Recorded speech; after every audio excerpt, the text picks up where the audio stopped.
MLC ఎన్నికల్ని ప్రతిష్టాత్మకంగా తీసుకున్న టీఆర్ఎస్ భవన్లో మాక్ ఎన్నికలు నిర్వహిస్తోంది. మరిన్ని వివరాలు మా ప్రతినిధి చారి అందిస్తారు. చారి, ఎమ్మెల్సీ ఎన్నికల్లో 5వ అభ్యర్థి విజయంపై టీఆర్ఎస్ అంచనాలు ఎలా ఉన్నాయి? మాక్ పోలింగ్ కి సంబంధించి మీ దగ్గర ఉన్న పూర్తి సమాచారం ఏంటి? ఎన్నికలను టీఆర్ఎస్ చాలా సీరియస్ గా తీసుకుంటుంది. దీంట్లో భాగంగానే ఇప్పటికే 5గురు ఎమ్మెల్సీలు గెలవడానికి అవసరమయ్యే సంఖ్యాబలాన్ని కూడా ఏర్పాటు చేసుకుంది. అయితే టీఆర్ఎస్ ముందు ఉన్నటువంటి అతిపెద్ద టాస్క్, ఎందుకంటే 5 ఎమ్మెల్సీలను గెలవడానికి 17 మంది ఒక్కో ఎమ్మెల్సీ గెలవడానికి 17 మంది ఎమ్మెల్యేల బలం అవసరం అవుతుంది.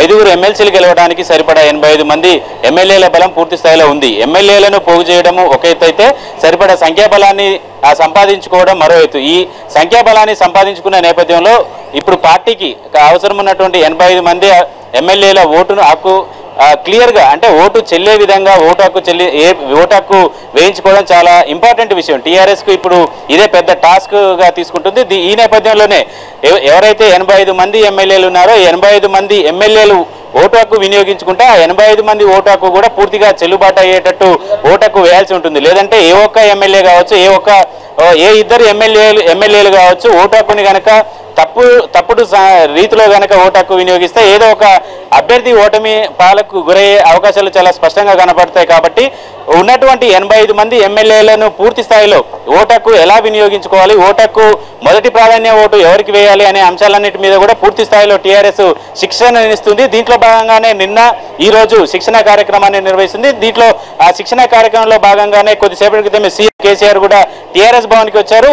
ఇప్పుడు ఉన్నటువంటి 85 మంది ఎమ్మెల్యేలకు సంబంధించినటువంటి మాక్ పోలింగ్ ఎలా నిర్వహించాలి, ఆయా ఎమ్మెల్యేలకు ఏ అభ్యర్థికి ఓటు వేయాలి, మొదటి ప్రాధాన్యత ఓటు ఎక్కడ వేయాలి అనే అంశాలన్నిటి మీద కూడా కూలంకషంగా సీఎం దిశానిర్దేశం చేయడంతో పాటు ఎలా ఓటు హక్కు వినియోగించుకోవాలి అనే అంశాలను కూడా ఆ సీఎం వివరిస్తున్నారు. దీంతో పాటు టీఆర్ఎస్ భవన్లో గంట పాటు ఈ ట్రైనింగ్ మాక్ పోలింగ్ జరిగిన తర్వాత ఇక్కడి నుంచి నేరుగా అసెంబ్లీకి కూడా ఇక్కడ ఉన్నటువంటి ఎమ్మెల్యేలంతా అసెంబ్లీకి వెళ్తారు. అసెంబ్లీలో ఎంఐఎం పార్టీకి సంబంధించినటువంటి 7గురు ఎమ్మెల్యేలతో పాటు టీఆర్ఎస్ పార్టీకి సంబంధించినటువంటి ఎమ్మెల్యేలు కూడా అక్కడ మాక్ పోలింగ్ లో పాల్గొంటారు.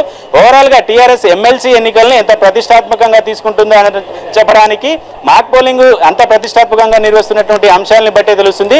మొత్తం 85 మంది పోలింగ్ లో పాల్గొంటున్నటువంటి 85 మంది ఎమ్మెల్యేలు కూడా పూర్తి స్థాయిలో ఓటు చెల్లుబాటు అయ్యేలా ఓటు హక్కును వినియోగించుకునేందుకు అన్ని రకాలుగా టీఆర్ఎస్ ఎమ్మెల్యేలను సంసిద్ధం చేస్తుంది.